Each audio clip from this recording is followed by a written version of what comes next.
let's get you the big breaking story at this hour. Rishi Sunak is to be Britain's next Prime Minister after his opponent Penny Mordaunt pulled out of the leadership race, conceding that she just did not have the numbers, that she was way off from securing the crucial number required to contest the election to replace Liz Truss.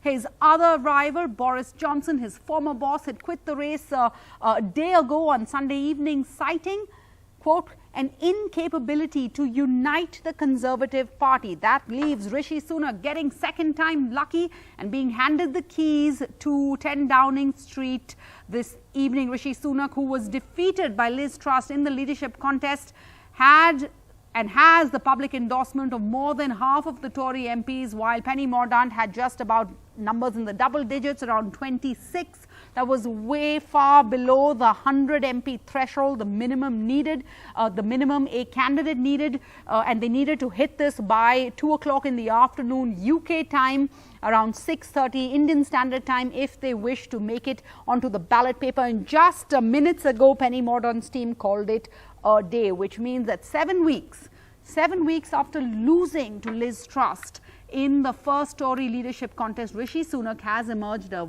victor. 7 weeks after losing the Conservative leadership election, Rishi Sunak is now being handed over the keys to Downing Street, and the timing could not have been better, Radhika, because he is now being handed over the keys to Downing Street, going back to 10 Downing Street on Diwali evening. It's a nice Diwali present, isn't it?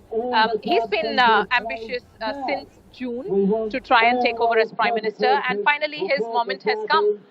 He, of course, came second to Liz Truss 45 days ago during that election, and now when so many of her tax cuts have misfired, have backfired, have really put Britain in a great moment of economic turmoil, Rishi had an I told you so moment, and here he is, the Prime Minister. He's the youngest to become the Prime Minister in Britain, the first one of colour for Britain, and of course the first Indian origin PM, which makes a lot of the Indian diaspora members very, very happy. Indian diaspora, of course, contribute largely to the GDP, about the third contributor to the GDP, very big on real estate, industry, businesses.